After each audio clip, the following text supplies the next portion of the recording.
What up, though, y'all? It's Chris, broadcasting from the D, and there's been an update with the whole Karmelo Anthony situation. I haven't talked about that in a while, for a couple reasons. One, the situation, it just really saddens me.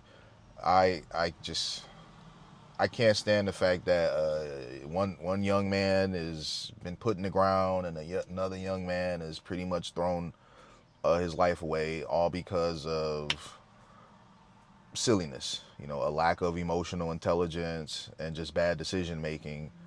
It could just have a catastrophic impact on the projection of your life.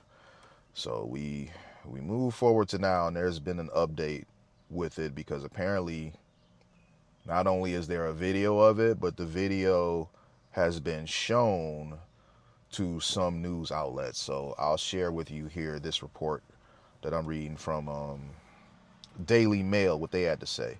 The headline is, I watched footage of the race crime that split America. What I saw shocked me, and this is how it could flip the case. So let me just start with this. I don't believe this is a race crime at all. One happens to be black, one happens to be white. The victim happens to be white, the accoster happens to be black. This was not a race thing. In my opinion, Karmelo Anthony woke up looking for all the smoke, and he was going to have smoke regardless of who it was with. I don't think that he specifically set out, like he woke up that morning like, oh, I'm going to look for a white guy to stab. Like, no, I think he very much woke up just looking for the smoke, because why in the world did you take a knife to a track meet, man? You took a knife to a school event, and weapons on school grounds is prohibited. So there was just no reason to take no knife. Dude woke up, he was looking for smoke, and he freaking found it. Race really had nothing to do with this. Even the father of Austin Metcalf said this is not a race issue. So people that do gaslight and stuff like this are really deplorable. But I'm going to go ahead and read the article anyway, in spite of that. It says, it was just after 10 a.m. on April the 2nd, during what should have been a typical high school track meet at David, pardon me with this pronunciation, but Quiquendel Stadium in Frisco, Texas. Again, forgive me if I butchered that pronunciation, but let's continue. Students were warming up and stretching, patiently waiting for the competition to resume after a pause due to heavy rain. Spectators and some students took cover under a tent in the bleachers of Memorial High School. The atmosphere was very calm and uneventful until it suddenly turned to bloodshed. Yeah, that's another thing of why I say I don't think this was racially motivated. Karmelo just wanted all the smoke. He not only made the decision to take a weapon to a track meet, but then he goes and he sits in the other school's tent. Like, why do that? Do you have the right to do that? Sure, but why do that? That's like you're intentionally looking for conflict. I'm going to take a weapon along with me. I honestly believe he thought of doing this from the offset. All right. He always intended to go into the other tent. This is just me speculating. I don't know, but this is just my belief. He always intended on going to the other school's tent, thought that there might be some conflict, so he took a weapon with him, as like a show of force or something like that. That's just my belief. Because, listen, I was a student athlete. We've had plenty of these sorts of things happen without bloodshed. I mean, really, it was just no reason for it to go here. And that's one of the reasons why it's so sad. It's like, man, why'd you have to go this route for a damn track meet, man? Like, why? Why?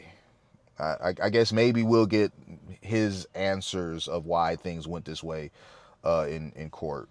But I will continue. In a matter of seconds, then 17-year-old Karmelo Anthony fatally stabbed 17-year-old Austin Metcalf, transforming a rain delay into a crime scene. On Monday, the Daily Mail became one of only two news organizations granted access to surveillance footage of the deadly incident, a killing that shocked the nation and ignited debates about race, privilege, and the criminal justice system.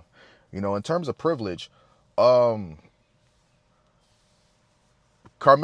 Anthony, for all intents and purposes, he had a pretty good upbringing.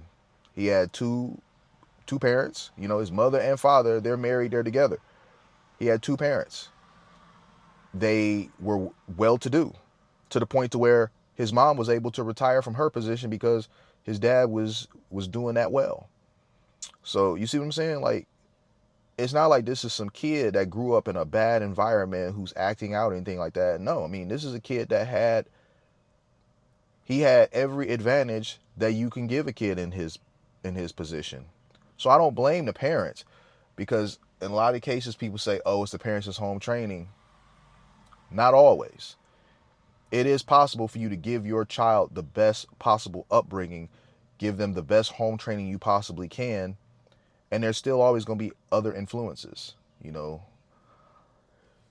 you do the best you can when it comes to raising kids. I say this as a father myself.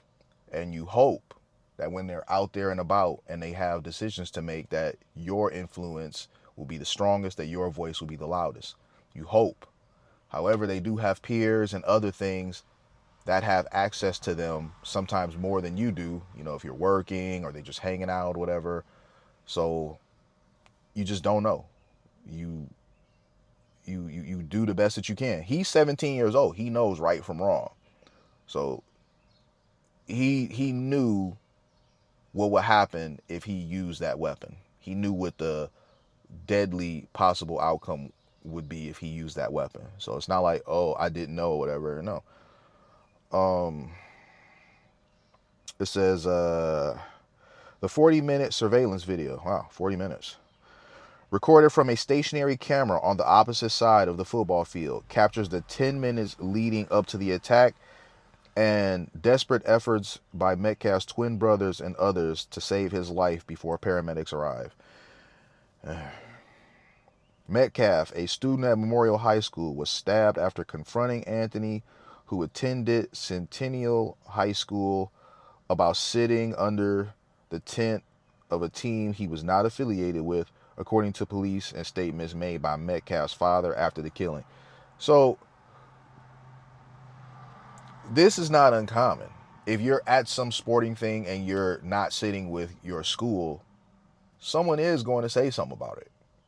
It doesn't need to turn deadly. Somebody is going to say, and it's usually not nasty, but like, hey, you know, man, this the wrong 10, or, you know, just something, however way they're going to word it. But it's usually going to be in a, you know, perhaps firm but non-threatening manner. Just let you know, like, hey, you know, why you over here or whatever. I mean, leave. You know, like, you want to sit in the ops tent that bad to where you willing to become violent for the right to stay there. You know, it's just a lot of really bad choices here. But I'll continue. Anthony has admitted to the stabbing, but maintains he acted in self-defense, claiming the truth will come out. Yeah, right out the gate, he was like, "It ain't no alleged. I did it," which that was just crazy to me, man. I was like, bro, what? Initially, Frisco police said an altercation between the teens led to the violent encounter. However, the footage reviewed by the Daily Mail at the Frisco Independent High School District's headquarters shows no obvious physical confrontation between the two prior to the stabbing. That is the story that we were given up to this point, that there was some sort of physical altercation between the two of them leading up to this. But they're saying that they viewed the video and there was no indicator that there was an actual physical confrontation leading up to it. So him saying it was self-defense, it's going to be hard to prove that if this video is shown in court. The Daily Mail did not detect any that indicated chaos was about to ensue. So yeah, apparently according to them, it looked like they were just talking and then, you know, that happened. Strict guidelines were enforced for viewing the footage. Reporters were only permitted to take handwritten notes and were barred from capturing or publishing stills or clips. So they could only take notes. The district allowed the limited release because the students identified are not easily discernible in the video. Captured by a high-angle camera positioned near the press box and typically used for football broadcasts, the footage shows the tent at the top left of the screen. Students are seen sitting idly beneath it, waiting for the competition to start. Then, seemingly out of nowhere, it becomes apparent that the moment has happened when an armed Anthony attacked Metcalf. The stabbing itself is not visible on camera, but the reaction is immediate. Students are seen fleeing from under the tent. So they don't actually see him doing the stabbing. His defense may be able to work with that, but I don't know how much, because he copped to doing it. He said it was self-defense, and he said he stabbed him. If the video doesn't show a physical altercation whatsoever, he gonna have a hard time selling that self-defense thing, really. And he can't change his mind and be like, oh, I didn't mean to do it or whatever now, because this is the importance of not talking. And not just for a bad situation like this, man. Don't say nothing, man. Do not say nothing. If you find yourself in trouble for anything, do not say nothing. Even if you did it, keep your mouth shut.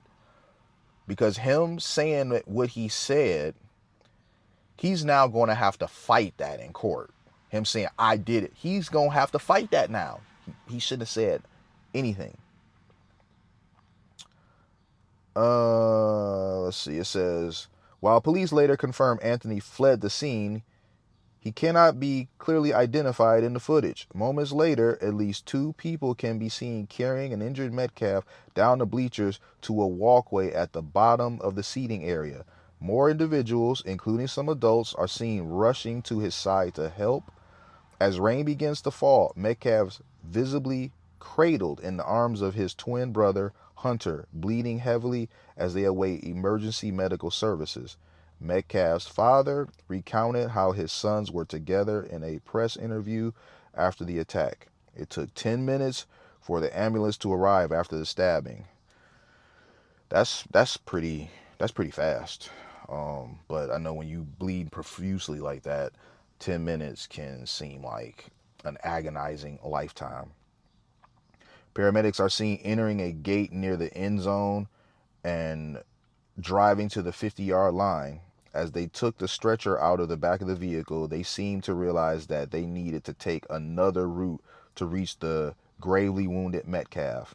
So they walked back towards the end zone and through another entrance to the bleachers.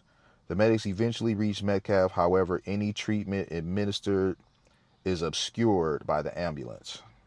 Police are also seen covering the area near the tent with a blue tarp, presumably to preserve evidence in the pouring rain. Representatives from Frisco Police Department didn't immediately reply to the Daily Mail's request for comment. The ambulance with Metcalf inside, did not leave the stadium until 10:27 a.m., nearly half an hour after the stabbing. He was pronounced dead at the hospital. Police can be seen investigating under the tent in the final few minutes in the video before it ends. There's a bit more here. While other video angles may exist, the surveillance viewed appears to challenge the self-defense claim, offering little visible evidence that Anthony was in immediate danger before the attack.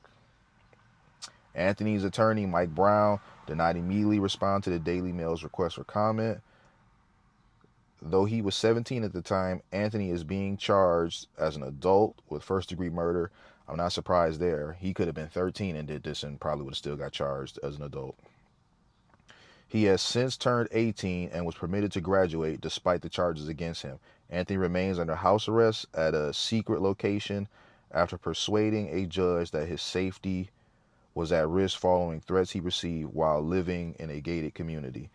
Yeah, I remember that. The location of the gated community house got doxxed. I mean, it was doxxed by them pretty much because his family or whoever was made this decision.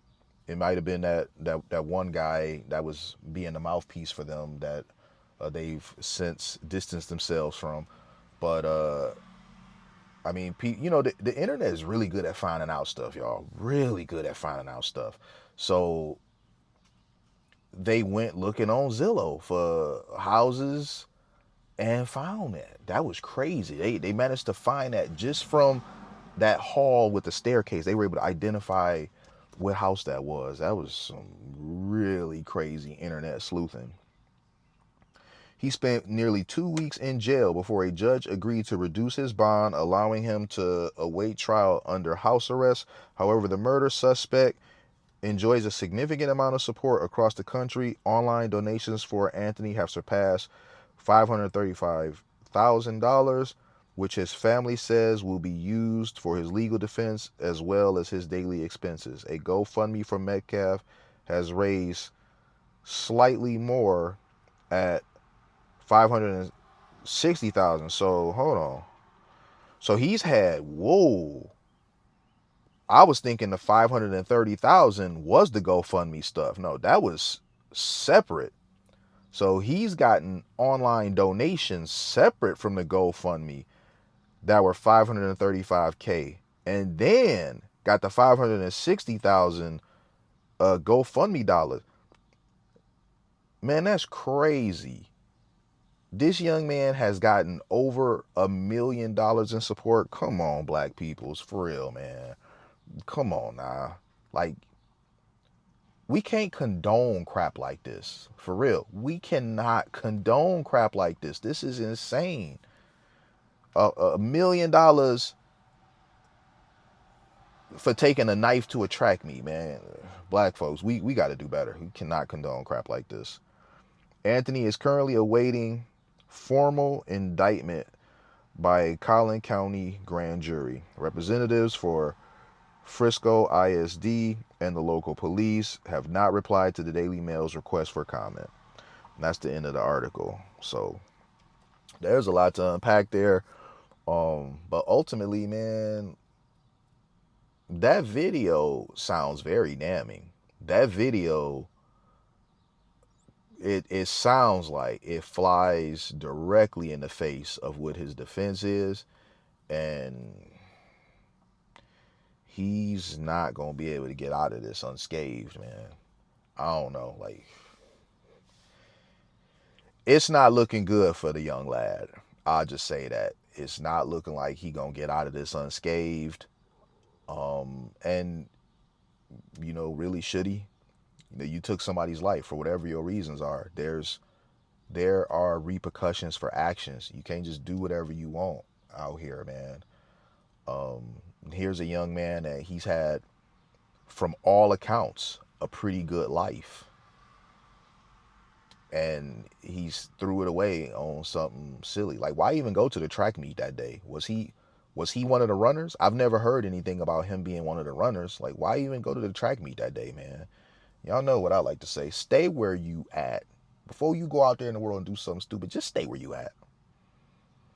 I'm going to leave it there, though. Hit me with a like if you like what I do. Hit me with a sub if you like what I do. And hit me in them comments. I'm going to holler at y'all. Peace.